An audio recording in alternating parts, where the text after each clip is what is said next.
Hey guys, this is Mohit here. Welcome to a lovely episode, a new episode of Flash E-commerce Academy, where we try to invite all the e-commerce experts, right? To have a curated discussion, right, for the learning from their experience. So today we have esteemed guest Mike from San Francisco. Mike is a veteran in the e-commerce domain, right, and has been doing various sort of e-commerce businesses. We're happy to welcome Mike. Thank you for taking some time out today, right? No, thanks for having me as a guest.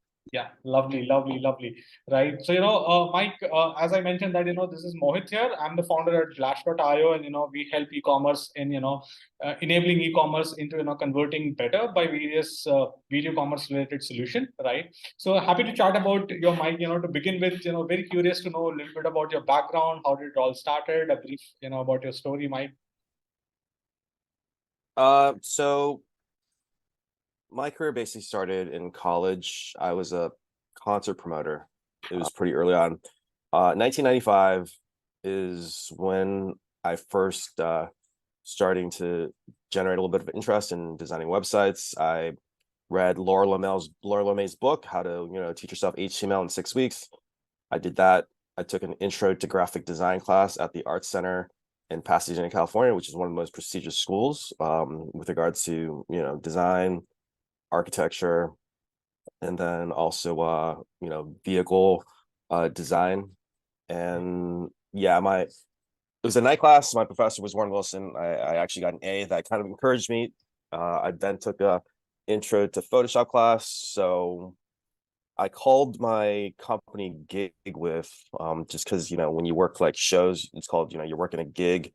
Well, now people know them as gig workers. And then with was WIDTH, kind of representing bandwidth.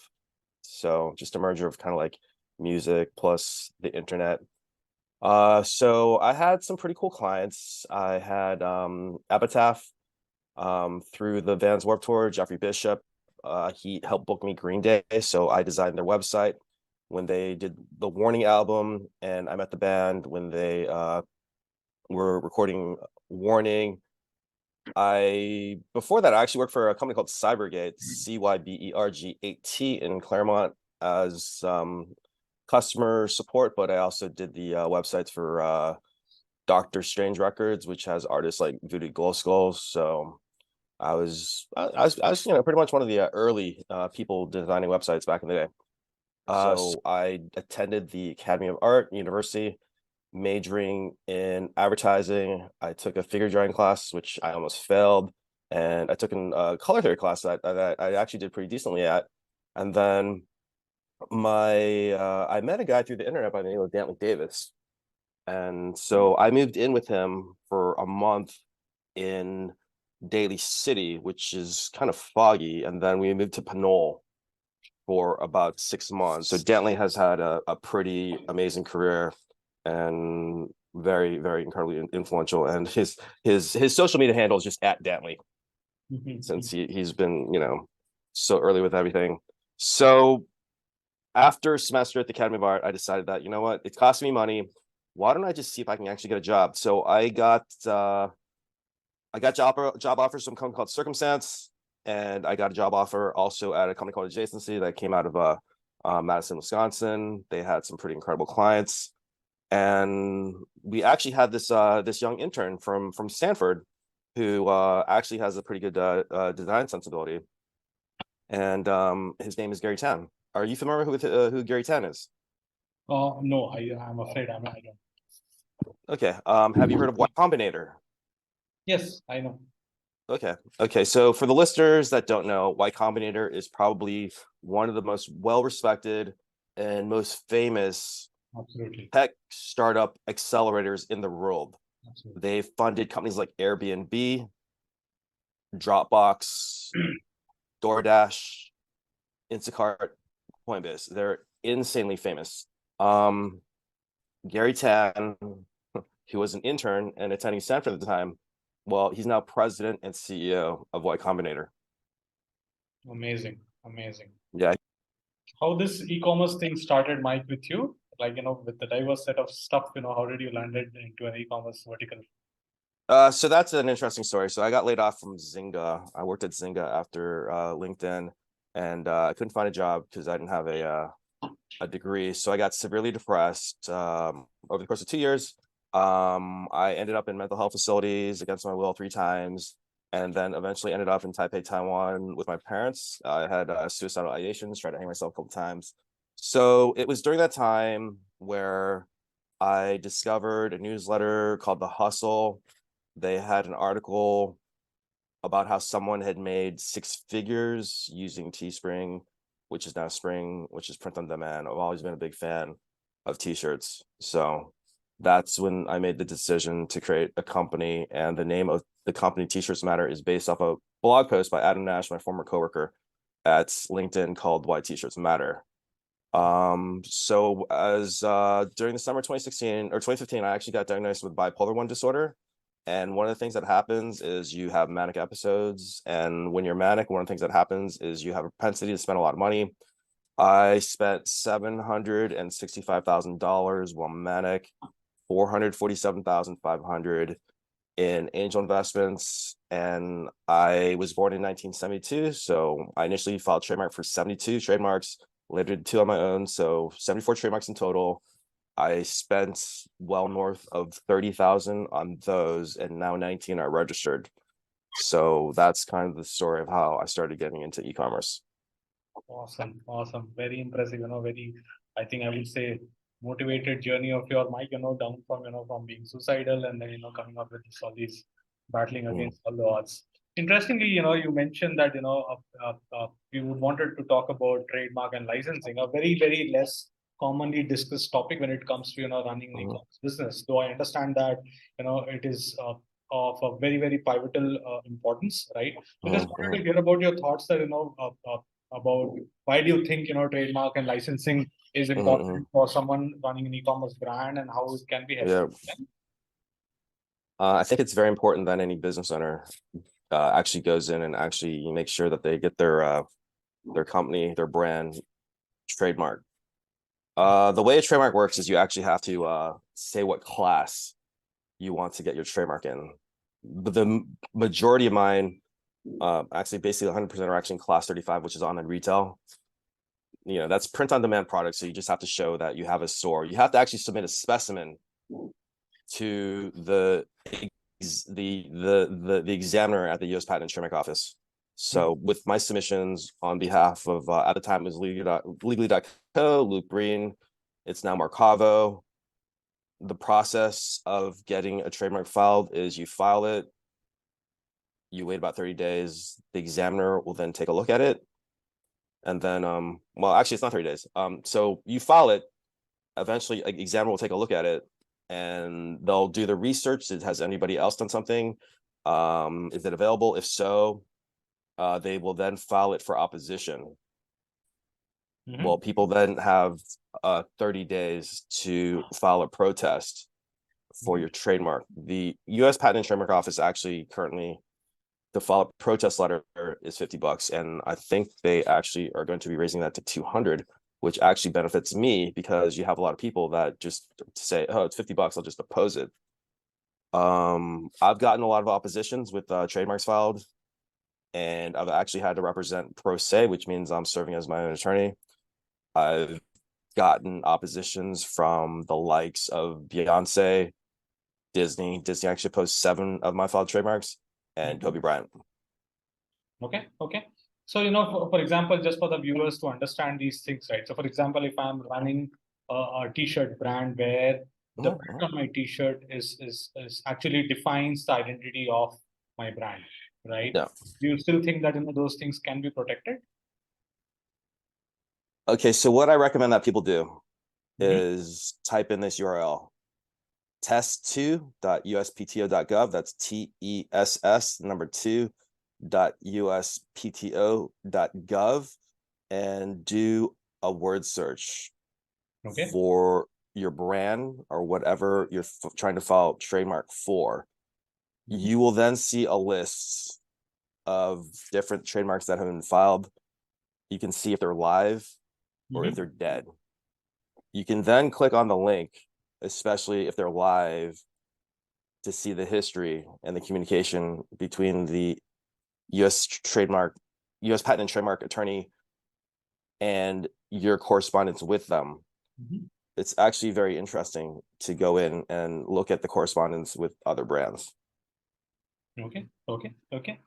Nice. That's a good, I think, a good starting point for someone to, probably to find out, right? So, just moving forward, right? If I have to, put it into, some say top 5 things, what brands have to keep in mind when they're fighting for these trademark, to protect their identity. What would be those, Mike? I would just first go to the website that I mentioned, test2.uspto.gov. Yeah. See whether or not it's been trademarked and see what class it's in. Okay. Class 25 is physical goods. For example, with your specimen for a t-shirt, it needs to include a hang tag. And especially with today's day and age with Web 3.0, the metaverse and NFTs, class 9 is actually digital goods. Nike has actually fought quite a few trademarks in class 9 digital goods for NFTs. Okay. So yeah, I don't know if that was 5, but you want to make sure that your brand, that no one else is operating in the class. If you are, it's probably time to rebrand. Absolutely. Yeah, I mean, at least in India, whenever we speak to some of the business, this whole of protecting the IP in the e-commerce sector, at least it's not very well probably conveyed, and not many brands actually think that it is very important, right? So if I come to you and say that, hey Mike, do you think I need to file a trademark to protect an idea? How would I know as a brand owner that do I need to do this step or not? Because of course, one is there is a cost involved, to probably acquire a trademark, and there is an effort involved. Right. So it's not that expensive. If you file a trademark, at least when I did with Legally.co with Luke Brain, it cost $175 for their legal fees. They do it in quantity, so they're priced way much lower. I actually got a quote from my attorney, and he said 1,500, and I was like, well, I can do it for 175. He's like, well, do that with them, and then it's just going to cost you whatever the cost is for the U.S. Patent and Trademark Office, and so that's about 325. So all in, it's going to cost you about 500. What's kind of fun though is once you actually have a registered trademark, is you can actually do takedowns. For example, one of my registered trademarks is swiper no swiping. I just looked at Amazon and saw a lot of illegal products that say swiper no swiping. I can then go in and report them to Amazon as the rightful owner of that trademark and take down every single product that exists on that platform. Everything from Redbubble and any other Etsy, you can report as the rightful owner of that trademark that people are using your trademark and you want that product to be taken down from the website. So it's a very insanely powerful tool to have. Absolutely. I think it becomes very, very key lesson, right? Like, if I have to build a sustainable business for the long term, I think it's very important to, protect it early in the cycle, so that, as you rightly mentioned, that, Amazon, we do keep seeing that, the counterfeit products are in increase, right? So this is one of the way to protect it, right? Yeah. So, like, suppose I have taken the, many people have applied and they have got the trademark, right? But somehow they fail to utilize the power of this, right? Like, what to do. So any insights here, Mike? How can they leverage? Now you have protected it. Like, how do I leverage the power behind this? So I guess depending on how big your business is, like you can, hire a licensing agent, and they will then use software to track your trademark across the world. And if there are people that are filing trademarks similar to use, you'll be alerted. You can file oppositions, and I'm not currently working with a licensing agent, but I just had a article written in the World Trademark Review that during the Licensing Expo 2023 in Las Vegas said I'm looking to find a good licensing agent. So licensing agent will help you to protect your intellectual property with your trademark. Lovely. And just to probably conclude this thing right now, what sort of mistakes you have seen when people actually file this thing, or they don't file in the beginning career of these e-commerce business owners, right? Like, what are the common mistakes people do, right? In this whole journey of filing or not filing, right? What you have observed. I would say when you file that trademark, spend the money. You know, go to Markavo, markavo.com. Work with an attorney. They're going to help you to look and see what's been registered. They'll let you know whether or not they, think it can actually get registered. There are things that you can't register, like something that's kind of like, in the public domain, like a popular phrase. You can't trademark things like Black Lives Matter, so, pay the money, to make sure that you're working with someone that's an expert to let you know ahead of time whether or not it's even possible to get the thing registered. Got it. I think these points will be, very, very insightful for, so the e-commerce business is on rise, Mike, and, I think very, very valuable inputs from your end definitely help the viewers, understand and, leverage the power of trademark, which I would also think that's important, right? I think. And the other thing too is once you determine which class you're going to be in, part of the process is, for me, with class 35, you have to list what products you're going to be producing so you can then get protected in those specific categories. Okay. I'm using Gelato, which is gelato.com, integrated into Shopify. Yeah. They, with their print on demand, is everything from t-shirts, hoodies, mugs, tote bags, posters, phone cases, stationery, calendars, and even wallpaper. Lovely. I think, yeah. I think I now understand, the importance and the power behind this.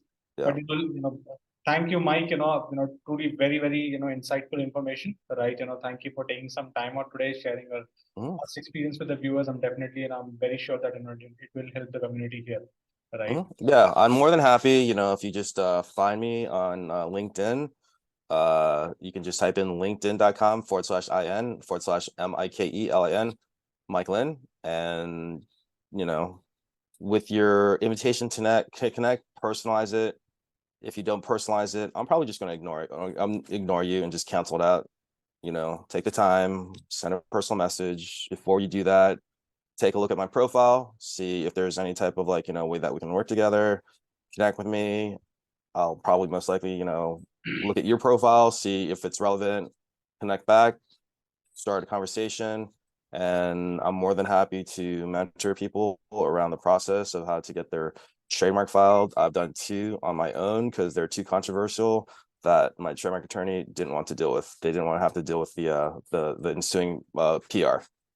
Lovely. I'm pretty sure many people would be listening to this and it will be helpful. Anyways, we'll be sharing your profile handle also along with the video. So definitely will be helpful, Mike. Thank you once again, Mike. Right, lovely talking to you. Thank you. Thanks to everyone who's listening.